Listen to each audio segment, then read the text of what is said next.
ഇന്ത്യക്കെതിരെ വീണ്ടും ഭീഷണിയുമായി എത്തിയിരിക്കുകയാണ് അമേരിക്കയുടെ പ്രസിഡന്റായ ഡൊണാൾഡ് ട്രംപ്.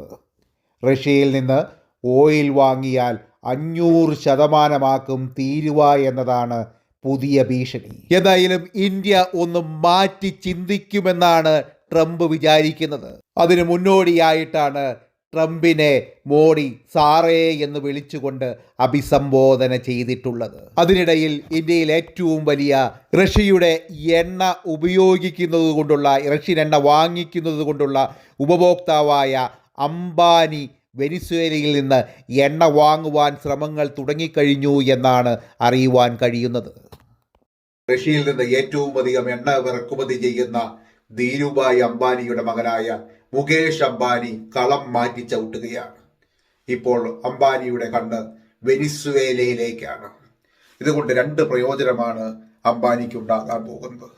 ഒന്ന്, അമേരിക്ക എന്ന സമ്പന്ന രാഷ്ട്രത്തിലെ പല ബിസിനസ്സുകളിലും കയറി പറ്റാമെന്നുള്ളതാണ് അതിലെ ഏറ്റവും വലിയ സംഭവം. അതുകൂടാതെ വെനിസ്വേലയിൽ നിന്ന് ചുളിവിൽ എണ്ണ മേടിക്കുകയും ചെയ്യാം. എണ്ണ മേടിച്ച് ഇന്ത്യയിൽ കൊണ്ടുവന്ന് അത് പ്യൂരിഫൈ ചെയ്ത് മറച്ചു വിൽക്കാം. അങ്ങനെ പല ബുദ്ധിയാണ് ബുദ്ധിമാന്മാരിൽ ബുദ്ധിമാനായ ധീരുഭായ് അംബാനിക്കുള്ളത്.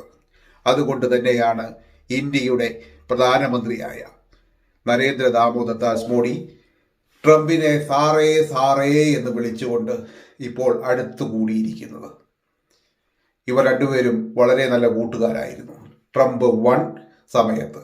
എന്നാൽ ട്രംപ് രണ്ടാമതെത്തിയതോടുകൂടി, അമേരിക്കൻ പ്രസിഡന്റായി രണ്ടാമത്തവരോടുകൂടി ഇന്ത്യയുമായി അത്ര നല്ല ബന്ധത്തിലല്ല. എന്തുകൊണ്ടെന്നാൽ റഷ്യയിൽ നിന്നുള്ള എണ്ണ ഇറക്കുമതിയെ തുടരി.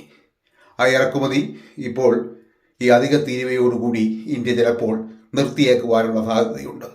അതെ, പേടിപ്പിച്ച് കാര്യം നടത്തുകയാണ് ലോക മുതലാളിയായ അമേരിക്കയുടെ പ്രസിഡന്റായ ട്രംപ്.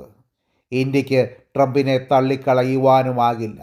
എന്തുകൊണ്ടെന്നാൽ ഇന്ത്യക്ക് അതിനൂതനങ്ങളായ പല ആയുധങ്ങളും തരാമെന്ന് പറഞ്ഞ് ആ ആയുധങ്ങൾ വാങ്ങുവാൻ കാശും കൊടുത്തിട്ടിരിക്കുകയാണ് ഇന്ത്യ. കാശ് പോവുകയും ചെയ്തു, ആയുധങ്ങളൊന്നും കിട്ടിയിട്ടുമില്ല എന്ന അവസ്ഥയിലാണ് ഇപ്പോഴത്തെ സംഭവങ്ങൾ പോയിക്കൊണ്ടിരിക്കുന്നത്.